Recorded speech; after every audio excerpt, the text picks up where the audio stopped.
Coming up on Inside California Education, meet an award-winning esports team in Fullerton and see why gaming is quickly growing in popularity in California schools. I was already into PC gaming and some other gaming that I've done, so I saw that and I got involved. Visit a farm in Fresno that provides fresh food to local schools as part of a new statewide effort to increase the amount of farm-to-fork foods available to students. You know, our students, they're our customers and they're demanding these things, so we're giving our customers what they want. Spend a day in the life of a crossing guard in Ukiah who's passionate about protecting students and pedestrians. It's great start to the morning. I look forward to it every morning. Explore a unique partnership at a Bay Area high school that provides resources and scholarships to help underrepresented youth go to college. What we're hoping to do is to bring access to information to provide those opportunities, because we know over the course of a lifetime what a college education does. It's all next on Inside California Education. Funding for Inside California Education is made possible by... At the California Lottery, we're focused on our mission to provide supplemental essential funds to public schools, kinder through college, helping to keep teachers on staff or pay for new school computers, band equipment, and other instructional materials and services. Since 1985, we have raised more than $37 billion, and more than 95% of our sales go back to the community. Music to all of our ears. California Lottery, helping schools and communities across California. The STUART Foundation, improving life outcomes for young people through education. ScholarShare 529, California's state-sponsored, tax-advantaged 529 college savings plan, designed to help pay for the cost of higher education. Additional funding for Inside California Education is made possible by these organizations supporting public education.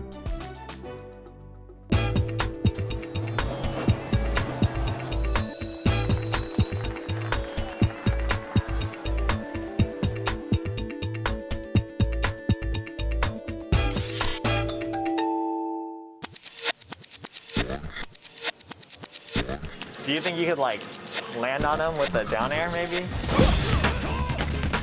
If you think online video games are a far cry from the usual areas of study you'd expect to see as part of a high school's curriculum, you may be surprised to learn that video gaming was recognized as an official sport in 2019 by the California Interscholastic Federation. Since then, interest in esports has taken off in high schools around the state. Technology has integrated every aspect of high school, the way we teach, the way students learn. Naturally, we want to not only use the technology, but make students capable of pursuing career paths that involve the technology. Alan Witten is the principal of Sunny Hills High School in Fullerton, a school that's not only been honored as a California Distinguished School, but a school where video gaming is part of the focus on technology, and whose esports team members have won national championships for their video gaming skills.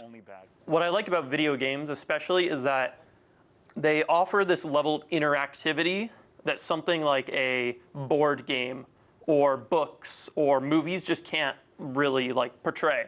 Sunny Hills Esports Club began in 2014.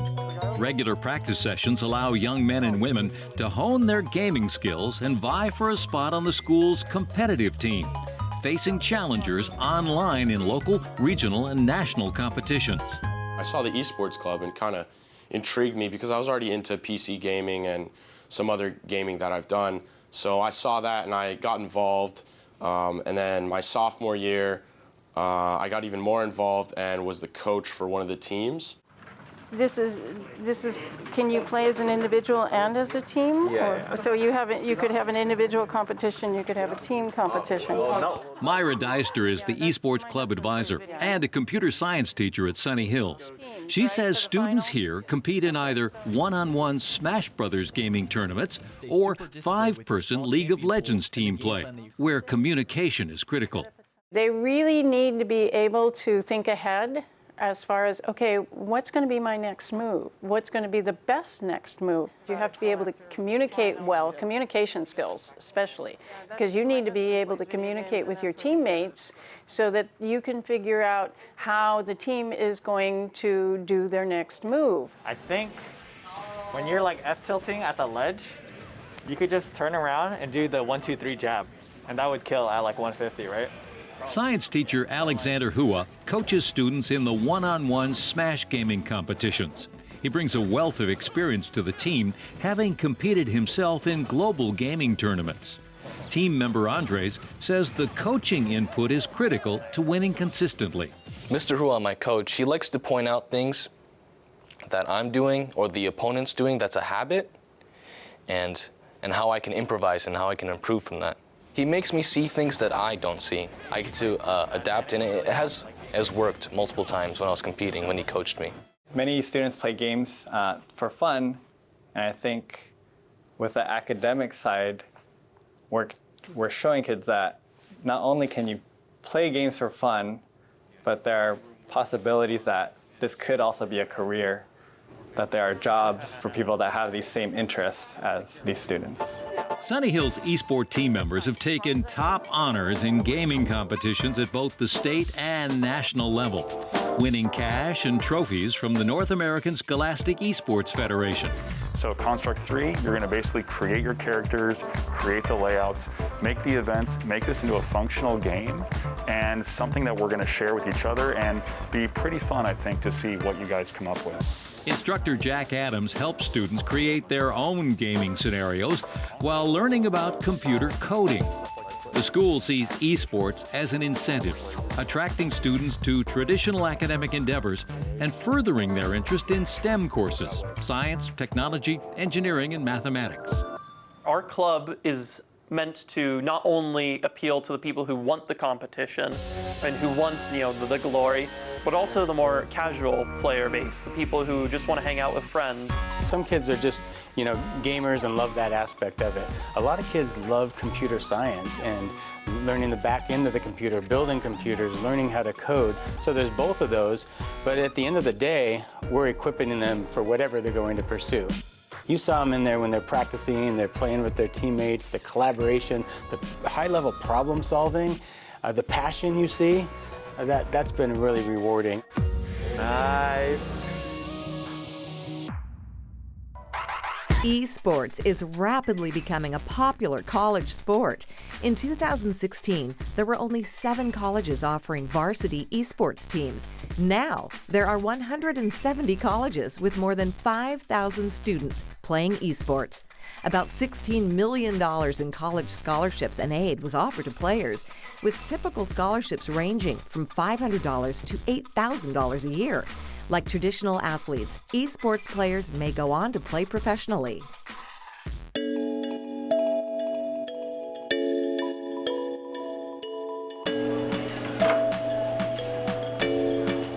Among the lunch items that students at Fresno high schools and middle schools can choose from is a hot chicken pho soup made with local lemongrass. The lemongrass is grown by Asian and Hmong farmers near Fresno, often connecting the students' midday meal to their heritage. Fresno Unified, we have just a huge Hmong population, Fresno in general, and so our students, their parents might work these fields. They're accustomed to these foods at home, so for them to see this in their lunch, they're more likely to participate and enjoy our meals. Fresno Unified is the 3rd largest school district in the state with a food budget of $18 million. They serve more than 55,000 lunches and 30,000 breakfasts daily. The school district wants to increase the amount of locally grown food it serves, but many small farmers, especially immigrants, face obstacles to selling their fruits and vegetables to schools. Even though the application is in English, it's still hard for a lot of our farmers to understand the process. And then for our Hmong farmers, a lot of them don't speak English, so they don't understand, they can't even read or understand the English language. So we have to translate that for them, help them on the way. But we're basically holding their hand throughout the whole process. So So the way these are juiced is there's a presser. Ken Vang is with the Asian Business Institute and Resource Center. They work with about 200 farmers in the Fresno area, helping them complete paperwork and overcome other challenges in order to sell their products to school districts. They're able to do so with a $250,000 grant they received as part of a new Farm to School initiative. The Farm to School initiative started in California in 2021 with $8.5 million in grants to 60 schools, farmers, and other organizations. That funding was increased to $60 million for grants in 2022 and 2023. The effort is outlined in a new statewide report called Planting the Seed, a farm-to-school roadmap to success in California. It was spearheaded by first partner Jennifer Newsom and California's Secretary of Food and Agriculture, Karen Ross. 6 million meals a day are served in schools for way too many children. That's their sole source and maybe the most nutritious food that they get. We know that of our 70,000 farms, over 56,000 of them are considered small, less than 500 acres, and the vast majority, 50,000, are average about 119 acres. So if we could connect farms to school nutrition programs and close that loop so that they could source more local, that would be a great thing. Food's everything, and I want what I'm doing for my own kids to be available to every kid in California. Jennifer Newsom recently toured a small farm in Fresno run by 5 Hmong farmers who have either sold their food to local schools or hope to. Afterwards, they explained many of the challenges they face when it comes to selling their produce to school districts. There's a lot of hardships for us, for farmers, and I know there's hardships for the schools too. I've understood the sort of challenges and obstacles, but I think hearing them directly from the farmer really emphasize what we as a state and what we as regional communities and school districts need to work on, and I do believe that we're headed in the right direction. Fresno County is really unique in that we are one of the nation's most prolific producers of fresh produce and vegetables, yet we also have one of the highest levels of poverty. We have 93 census tracts that are considered food deserts. And that means that we really need to promote an interdependence, a respect, a relationship between our farmers and our students so that they just understand that healthy lifestyle is so important. This farmer, speaking through a translator, expressed his hope of becoming a vendor for Fresno schools because his herbs and vegetables are healthy options for kids. The way we farm is organic light. Although we don't have organic certificate or license, we do it organic light because we feel like when we sell to our consumers, we want them to eat safely. The farm-to-school grants are also available to schools to expand their own school gardens or farm programs, nonprofits, and other organizations working to increase access to fresh, local food for students. Many of these were schools that were already embracing farm-to-school. They might have had a farm garden there on the premises, but they really wanted to expand that. We have seen this over and over. When children are engaged, whether it's planting the seeds in the school garden and then harvesting it and then preparing it, their interest in the food and trying different things just increases dramatically. The Farm to Fork program is more of a social movement than even just a program. And it's about encouraging our students to take good care of themselves so that they can be successful and healthy in their lifetime. When students are engaged at that level, starting at a very young age, their interest in food and then understanding what I put into my body will help me achieve better in the classroom as well as on the sports field, they get excited about it. We're living in a time with a lot of extremes, a lot of income inequality, racial inequities, and climate crises. And I think that what we can do here in California with our farm to school programming is tackle all three, while also ensuring that our children are sound and healthy in mind and body by, again, feeding them the healthiest of food. School nutrition teams serve nearly 6 million meals to California school kids every day. During the pandemic, nearly 1/4 of all low-income California families relied on food from schools to cover shortages in their home. Students nationwide participating in the National School Lunch Program and School Breakfast Program receive 47% of their daily calories from school meals. These meals often serve as the kids' healthiest sources of fruits, vegetables, and other foods.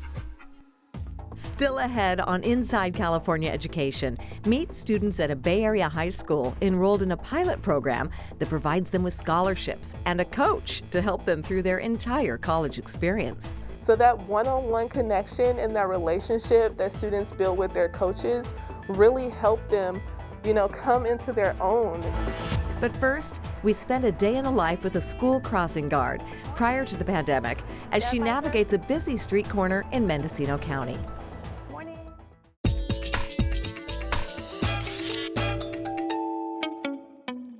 What gets me out of bed every morning is the thought of not being there, saying hello to everybody. It doesn't matter if it's cold, hot, wind, rain, you still show up for work and you perform your job to the best of your ability and be happy doing it. Morning.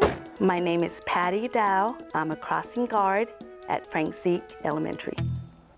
After the first time I substituted, I called my son and say, honey, I think I want to do this crossing guard. It's great exercise and the people are great, children are great, and it felt great. That's sweet. My daily schedule as a crossing guard begins at 7 a.m. Basically, I don my jacket, grab my sign, gloves on, and I head straight out to the corner. We start the day with great smile, positive attitude, and it just reflects on everybody. It's great start to the morning. I look forward to it every morning. It's just like your cardio. Beats joining the gym. The intersection of Bush and Low Gap, that's my intersection. It is so important to have a crossing guard at the location I'm at now. It is really hectic and busy there, so having me there assures the safety of the children crossing, not only the children, but pedestrians and cars alike sometimes. Nice out here, huh? Yeah, it is very nice. It's going to be a great day. Beautiful. You too, thank you. My duties, I feel, are as important as the teachers during school hours. But as a crossing guard, I see the children before and after school, and I follow up on how their day is. It's just as important because I really do follow up on them. Have a great day. And again, we're leaving school and I yell, see you tomorrow. I mean it. Be here tomorrow because I'm going to be here tomorrow. And they yell back, see you tomorrow. I'm hardly gone. I would not miss work because I said I'll be here tomorrow. I always know that they're happy to see me, and that's that peace of mind I think I help the parents with. I can't tell you how that feels. It just feels so good that you can make an impact on someone's day like that. This is a place to be at. If you are considering a position as a crossing guard, first and foremost is your relationship to the children and the people, and I think that makes a big impact on how you perform your duties. Everyone here is just so supportive of it. They're so happy. They make me feel so appreciated and loved and valued for what you're doing out there. It's just a great way to start the day, and I look forward to it. Bye. School crossing guards reduce the risk of pedestrian accidents by helping children safely cross the street during busy times of day. Simply having the presence of a uniformed guard is a strong signal to drivers to slow down. Crossing guards also model good behavior, teaching children the rules of the road and how to safely navigate crosswalks.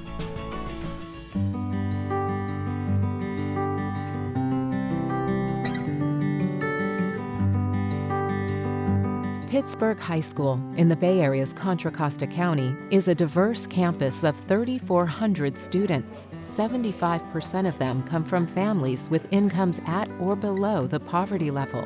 Many are first-generation residents in the U.S.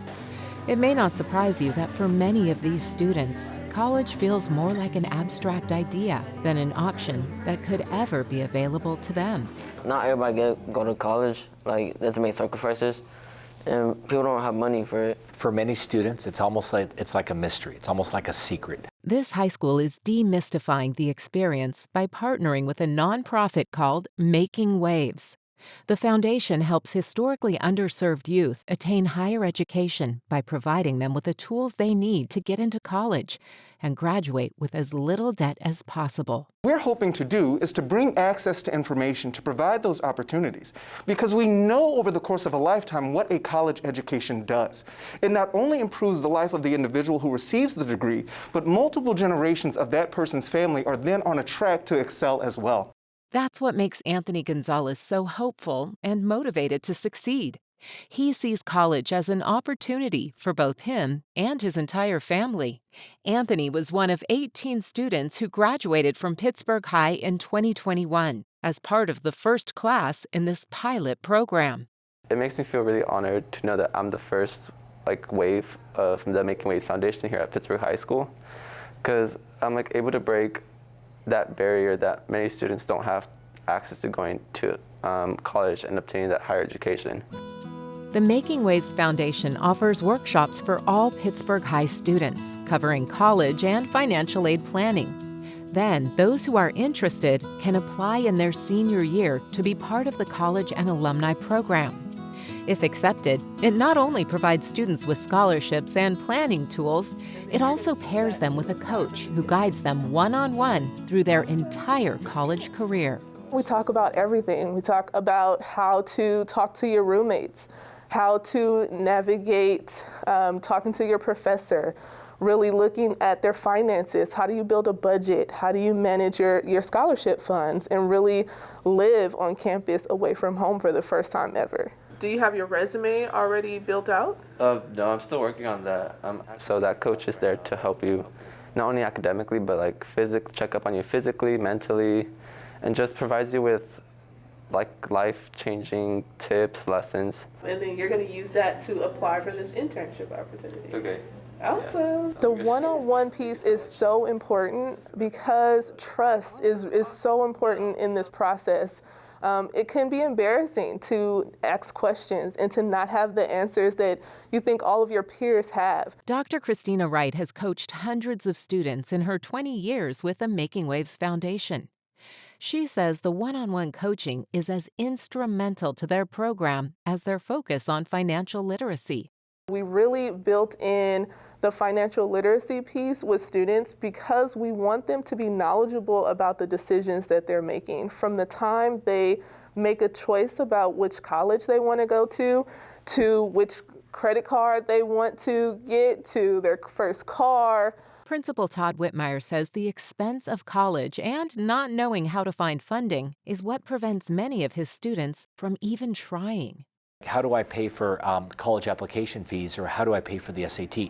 While those may seem like relatively insignificant hurdles to you and I, the reality is for many students that might be a showstopper. As for Anthony Gonzalez, he's now at UC Davis. Anthony says the support and scholarship he's received is helping provide a path that he hopes his younger brother Manuel will follow. Manuel is now creating plans for himself that he wouldn't have dreamt of not too long ago. My plans are to go to community college first, and then after transfer to a 4-year, and I'd probably get a business degree or just a mechanical engineer. Coming from a low-income family and undocumented parents, it's in a way, through this scholarship, I'm able to honor their sacrifices and legacy in coming in search for the American dream. For Christina Wright, these success stories fuel her passion and remind her of her own childhood experiences. In my work with them, they've inspired me so much to keep going, to keep pursuing higher education opportunities, and then to ultimately get that doctorate to show them that people from our community are able, to go out and do these things. Making Waves hopes to expand this program to other high schools in Contra Costa County, giving students the tools, knowledge, and support to realize their collegiate dreams. The hope is that those achievements will change the life trajectory of not just these students, but the many generations that follow. Our hope is to be that partner to schools and districts, to teachers and counselors, parents and families, to make sure that all are on the same level playing field, to make sure that their student can have the successful outcomes in life that they deserve.